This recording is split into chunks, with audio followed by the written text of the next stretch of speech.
All right, came back in Sunday and graded the game and watched it with our guys. And a lot of really good stuff on the tape. Felt like we really took a step forward in a lot of areas. Number one, I just felt like overall the guys played extremely hard for 4 quarters on offense, defense, and special teams. We were much better on third down on both offense and defense. That was a big emphasis all week long. Defensively, created 2 big turnovers there that led to 8 points with our offense going in to score, and then kept them out from getting any points down there in the tight red zone. Offensively, ran the ball really well and felt like we were able to kind of control the clock for the majority of the game, shortening the game, which was part of our game plan. But obviously, when you don't win, it comes down to a few mistakes, and there was about 8 plays on offense, defense, and special teams combined that really were self-inflicted mistakes and kept us from being able to finish the game the right way. And definitely a tough way to learn those lessons, but that's also part of the process, and that's the game of football. So I got no doubt that our guys will be able to learn from that experience. There's good and bad in there. Obviously, we're all disappointed that we didn't win, but I believe that the majority of that performance right there is something that we can build off of, and I think it's really important. Sunday we kind of used as a correction Sunday, really to spend the time looking at the good and bad and the things we need to correct, and then the players had Monday off as their off day, and then the coaches we turned the page Monday and put 100% of our focus into Louisville. And when the guys showed up this morning, we got to turn the page and get ready for Louisville. Louisville is very athletic, very aggressive. I think they're 1 or 2 plays away from beating Florida State last week, which is a really good team off to a good start. For Louisville, it really starts with their quarterback, Malik Cunningham. He's one of the best players in the country, and he's on track to break all of Lamar Jackson's records that he had there at Louisville. I think through 3 games he's close to 600 yards passing and 300 yards rushing. So the offense really goes through him, and he's a guy that you got to account for on every play. They also have some other really talented running backs and good offensive line, good skill group at wide receiver, and definitely going to be a challenge for us. And then defensively, very physical, very disruptive. They're currently leading the ACC with 10 sacks, which I think is top 12 in the country right now, and a lot of defensive tackles for loss.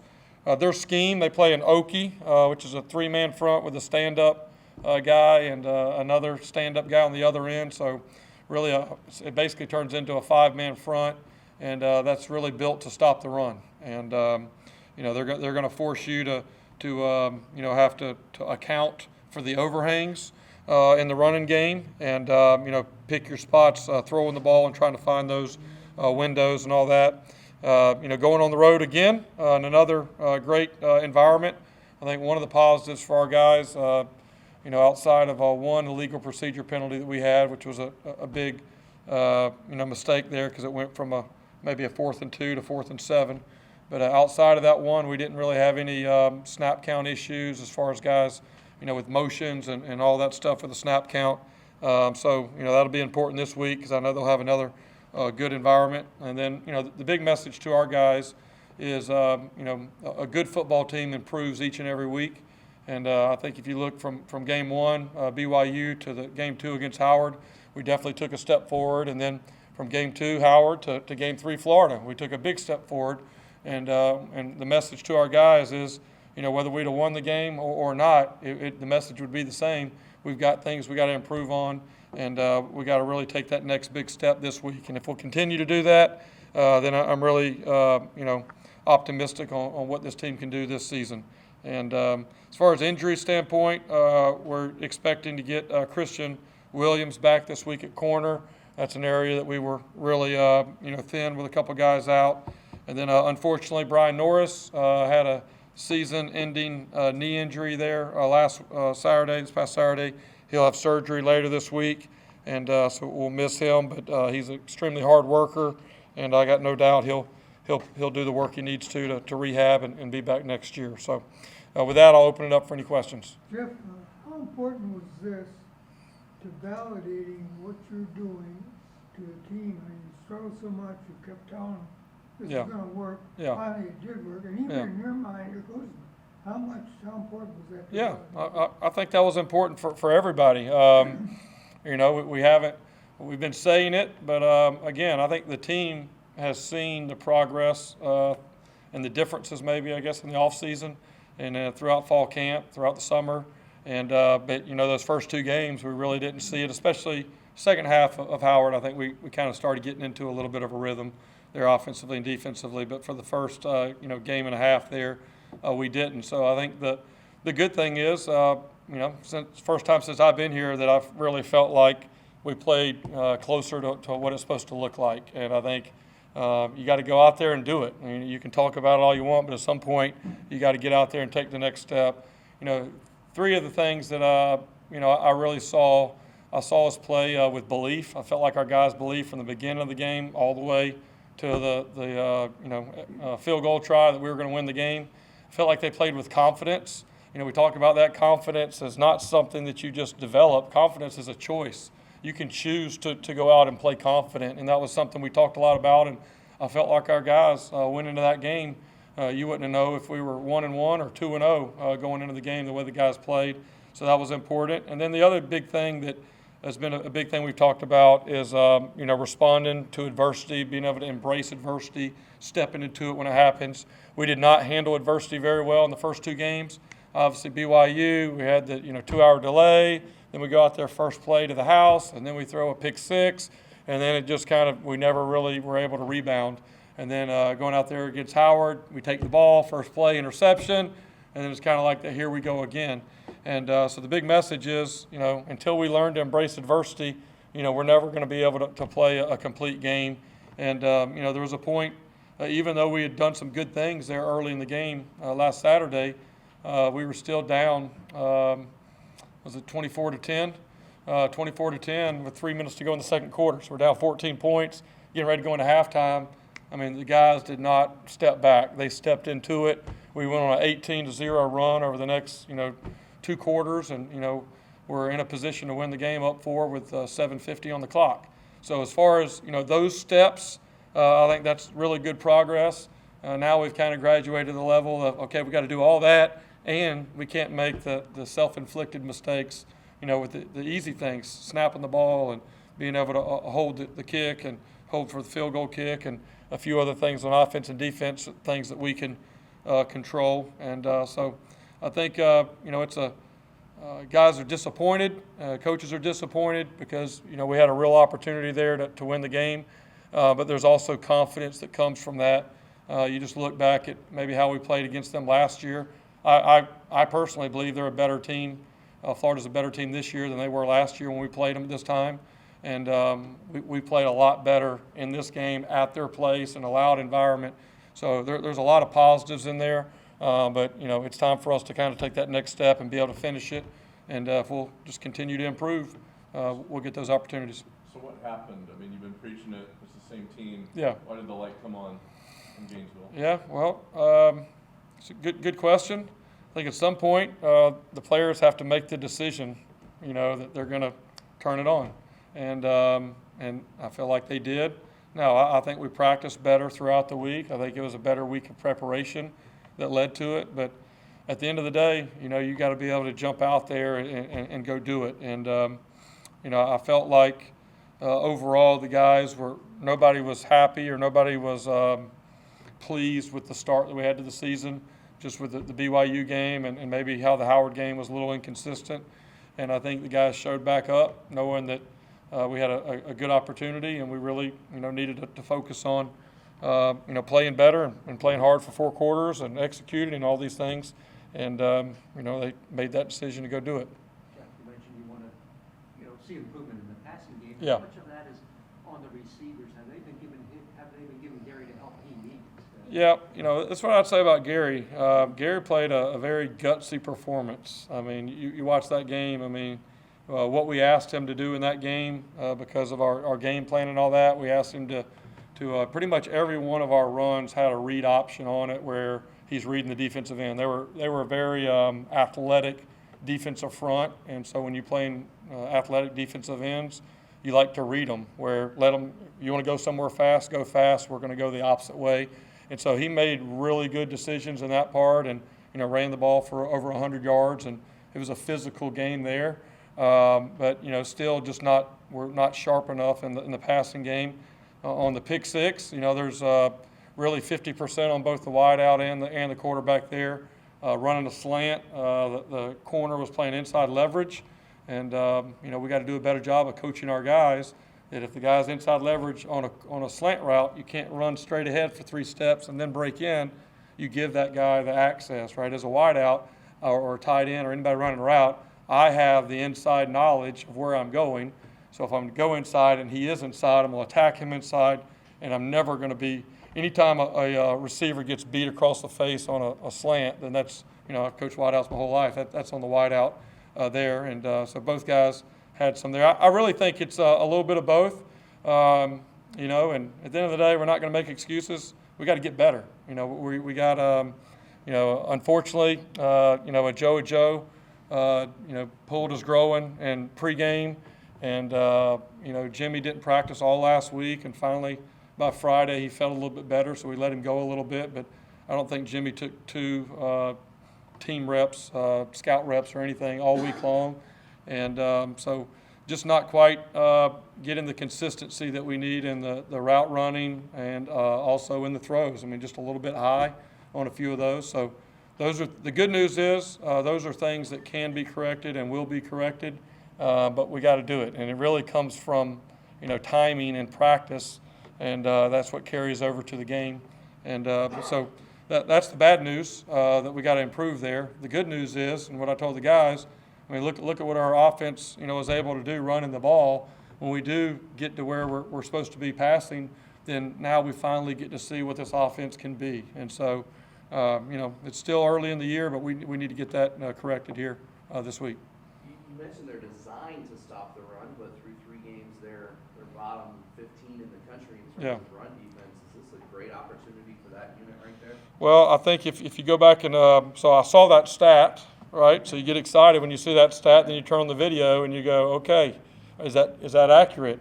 And really what it is, if you go back and watch all the games, Syracuse, Central Florida, and Florida State, I would say 95% of the runs, it's a party in the backfield. But then there's 4 or 5 that get out and go for big plays, and so all of a sudden, the yardage turns into a lot of yards, but really it's 3 or 4 big plays, but all the rest of them, they've got more.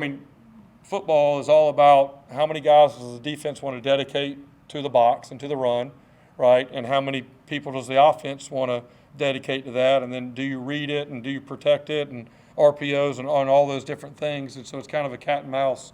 But I would just say if anybody goes and watches the video, they're very aggressive. Their linebackers are really good players. Safeties are good players. Defensive line is really good. But, what Florida State was able to find and Syracuse was able to find and UCF on a couple plays, they were able to find a couple explosive runs that really, opened that up. And on the conversely, that's what I felt like we did a better job of defensively last Saturday is just on the normal runs, right? We did a better job of containing those. But then we had one, maybe 62 yards, untouched, and all of a sudden, that changes the game, right? So, that's kind of the cat and mouse game back and forth. But I think as much of personnel, also schematically, it's just a little bit different than a normal defense. So there's different teaching and maybe some different run concepts that you have to do to that. They also, offensively, they run a lot of their offense out of the pistol, a lot of trips to one side. What's the key? Obviously, you got to contain the quarterback run game. So what do you got them offensively?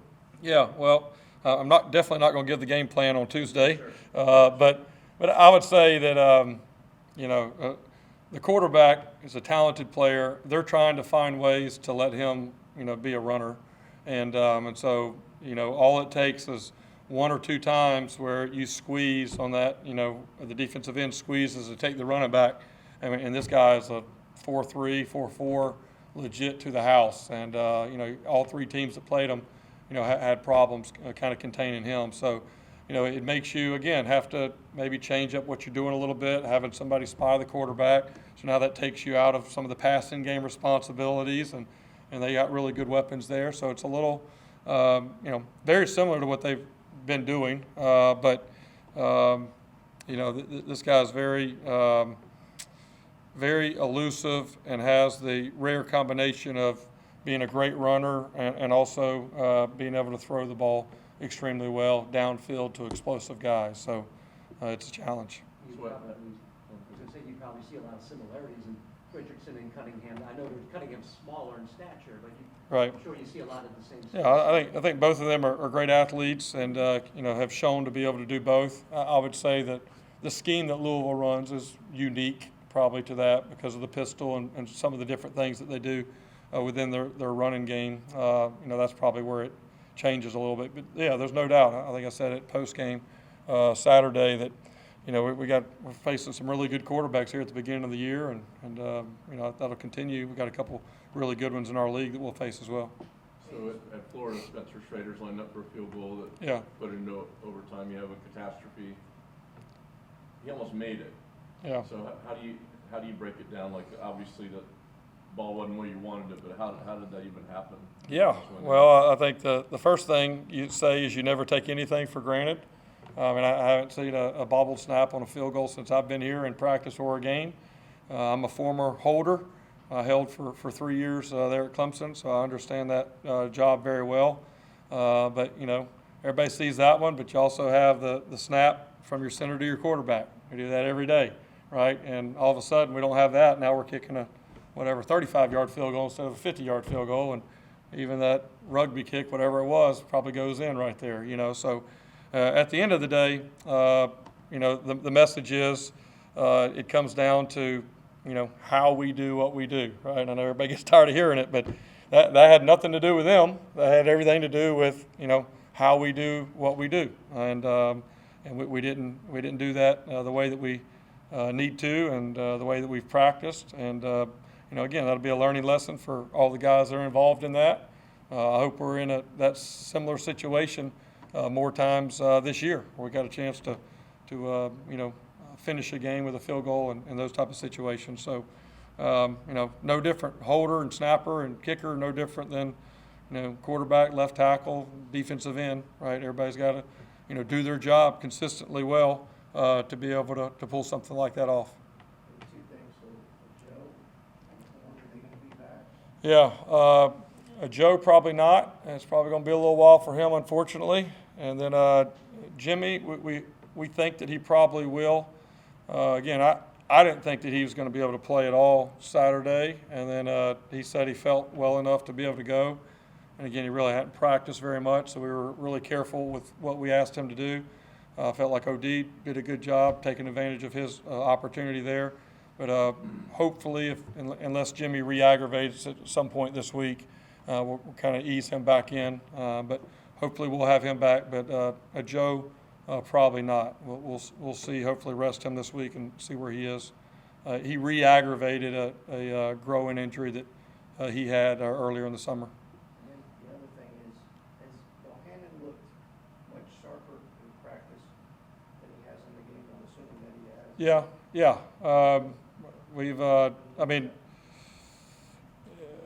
He's looked better in practice. We've been more consistent in practice than we have been in the games overall. But still, overall timing and all that in practice has to improve. There's room for both groups. There were 2 drops. Tight end dropped the ball first play of the game, I think, and then running back dropped the ball. There's a lot of those guys that have to.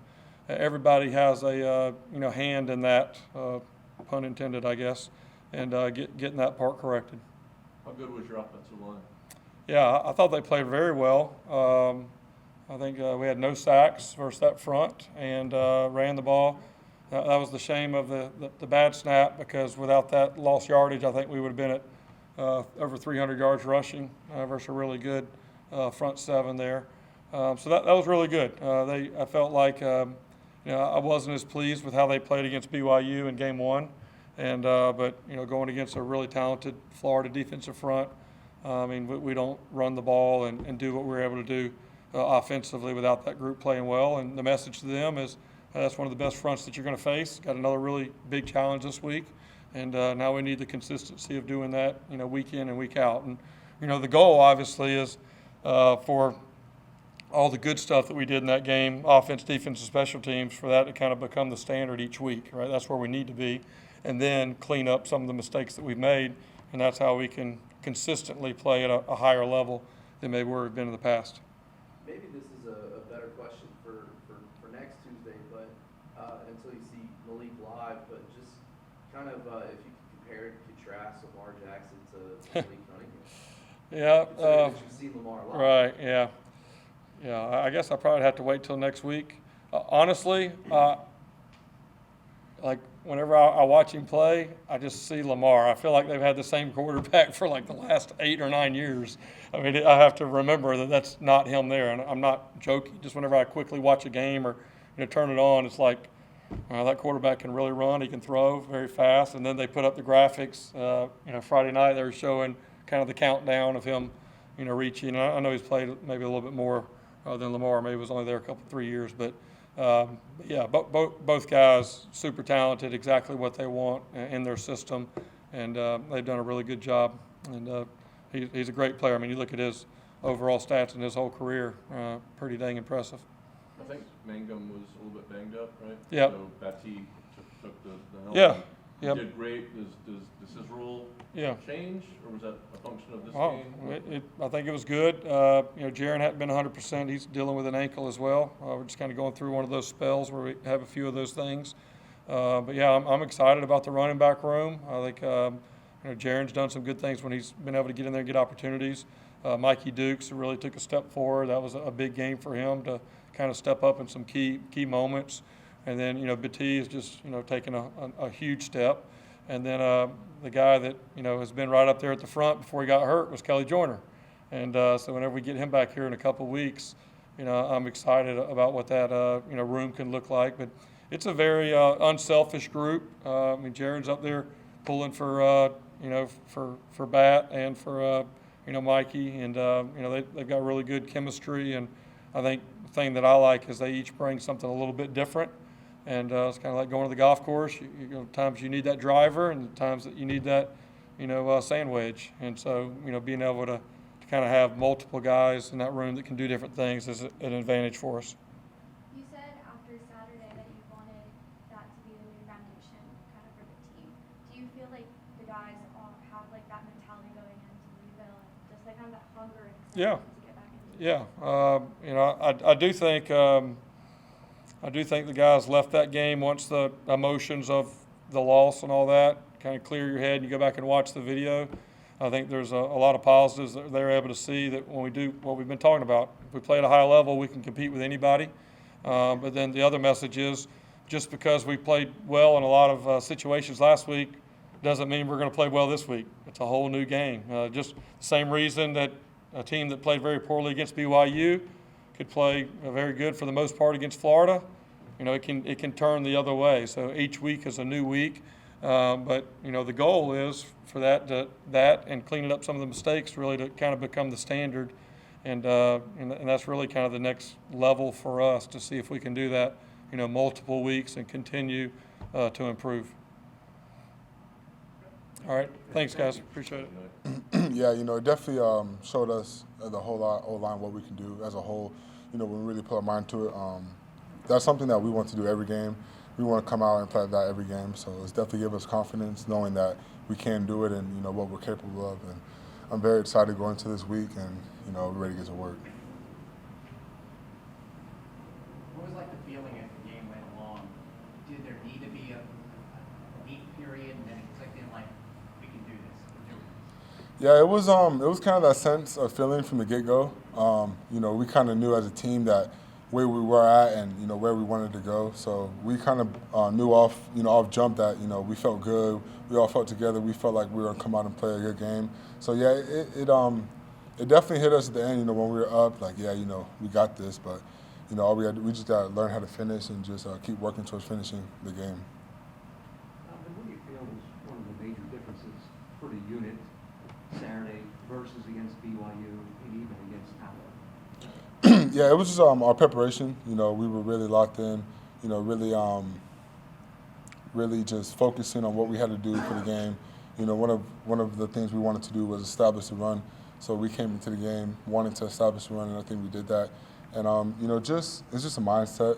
Coming into the game knowing that you don't run the ball and that we can't run the ball on these guys. And I think that every week we just got to come with that same mindset. That we're the best 5 guys up front and we can do what we want. So.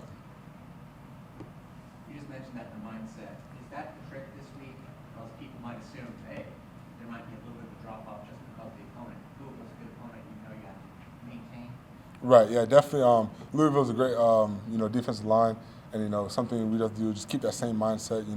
Just understand, who we are and what we can do. Understand what they are as well, but understand that if we all play 5 on the same page, that nothing can stop us, and we're gonna keep rolling and keep improving as the game goes on, and each day, each practice, and that's something that we just look forward to, just improving our game and just keep taking that next step forward.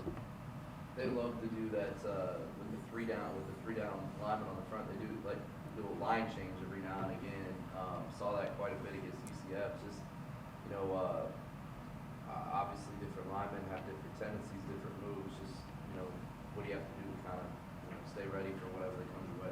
Yeah, definitely. That comes in practice. Having the scout team prepare us, for all the different looks they can bring, and whatever front we go against, it's all about us at the end of the day, and keeping us, technique-wise, tight hands, good base, run our feet. So I think whatever they throw at us, I think we'll be ready. We're a veteran group. I think we're prepared for I think any line, any front, no matter what day, game, or anything. Curious about not necessarily the bus ride home, but what was like the reaction and the mood of the team? I know you guys were probably heartbroken, but also at the same time knew you could fine. Yeah, none of us was obviously happy with the loss, but this definitely showed us what we're capable of, and what we can improve on as well. And it was just an eye opener, I would say. It really showed us what we can do on the field, and really encouraging our guys to keep going, keep trying to get better, because I still feel like we can take it up a whole nother step. And once we do that, I don't think any team can stop us. Once we do that. And what about handling the noise level? I mean, that was the first time you got to really have that with Gary and the group. Yeah, that was a big thing. Coming into the game, handling the noise, and I think we did a fairly good job of that. And one thing is just locking in. Very honing in on the quarterback and making sure you hit the clap. And that's one thing we just work on. In practice with turn the speakers up a little bit and work on that crowd noise. So yeah, it helped us a lot. Do you need to ask them to turn the speakers more next time? Does that even really get you ready? Nothing prepares us for a game like that. A crowd, 80, 90,000 people. But it definitely just gets in our head. Lock in on the clap, make sure you hear it, and it kind of helps.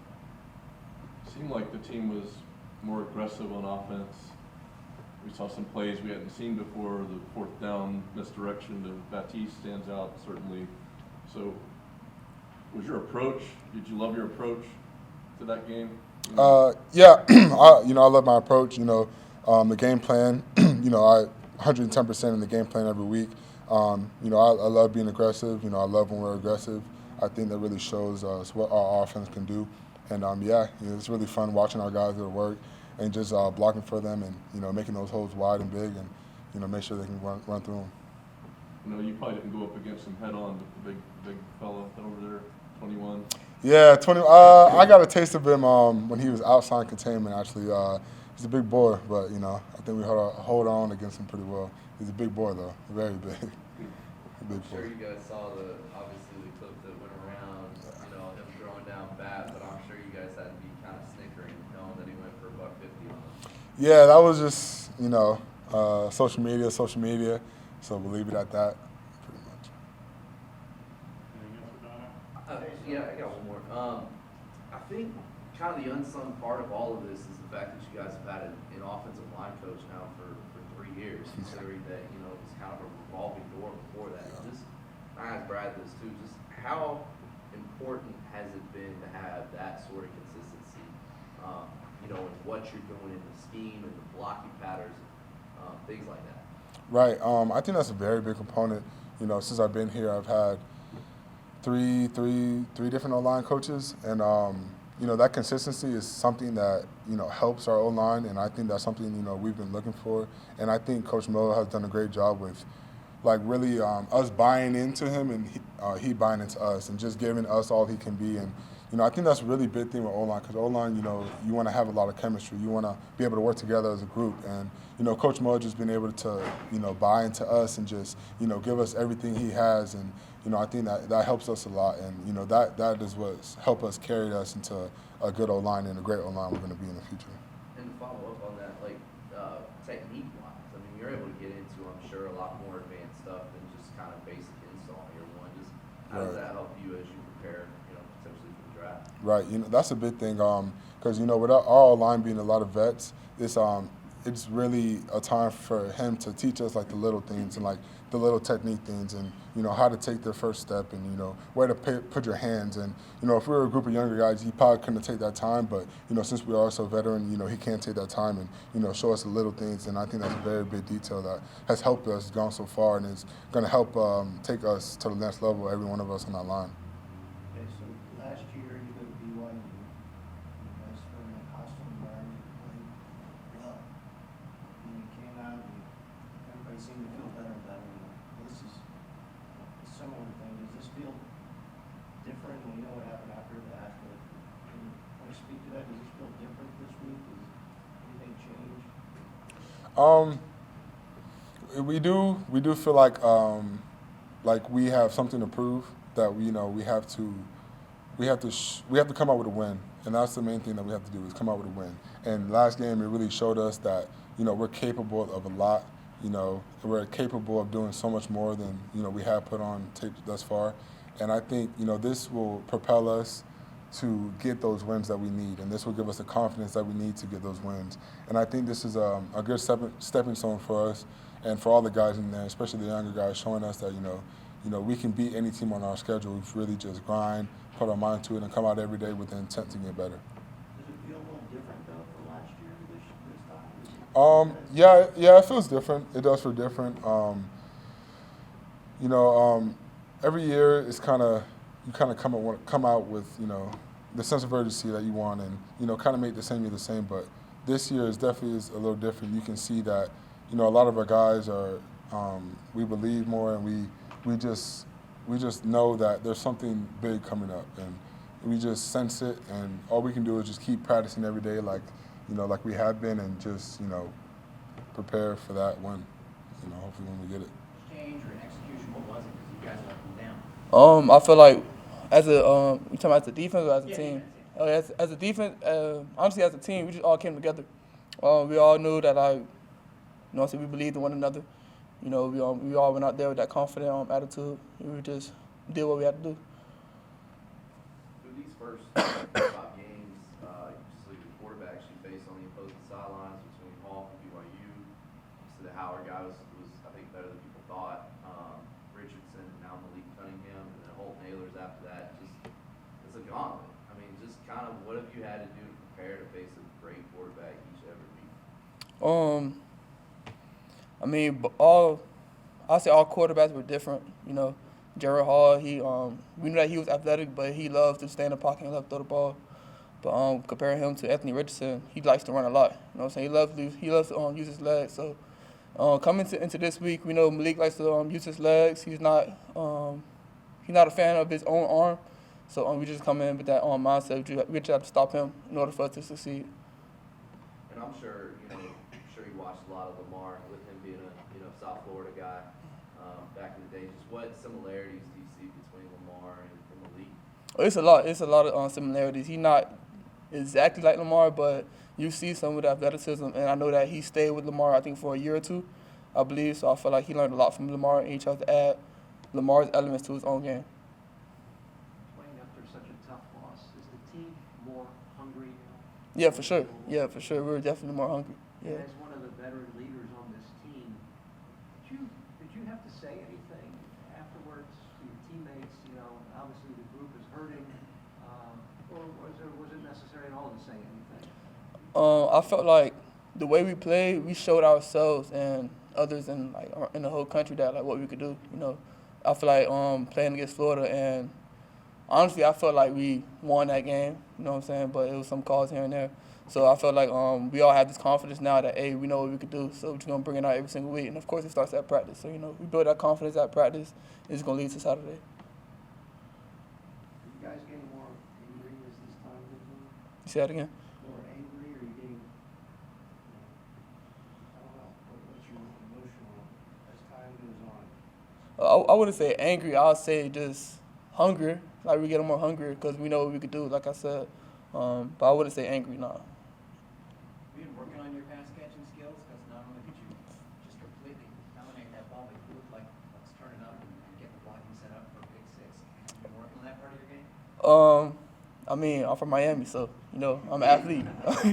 I'm an athlete, so as soon as I got the ball in my hand, I know what to do with the ball. So, hey, if Coach got need me on offense, I'm here for it. You know what I'm saying? So, yeah. You guys did get more pressure. Yeah. All last week. Yeah, for sure. What's going on there? What do you see? Coach Bob shoots his scheme. It's a in-your-face type of defense. We love to blitz a lot. Love to send pressure. Going against Florida, they ran a lot of formations to the sideline, formations, a lot of unbalanced formations. So they try to get us out of blitzing, but we still was able to put pressure on the quarterback. And I feel like we've been doing that for the past 3 games. I feel like it's been a huge improvement for the past 2 years that Coach Scott's been here. You guys only got, I'm trying to find the number, 48, plays last week. Because your offense was on the field quite a lot. Got the ball. I thought like 50, wasn't it like 56? Something like that. Something low. Just, how do you feel about that? I mean, how do you feel about your offense all on the ball? Of course, it gave us a breather. Not playing that much. I just say it helped us to get the adjustment that we needed on the sideline as a defense. So coming onto the field, we was more confident coming onto the field.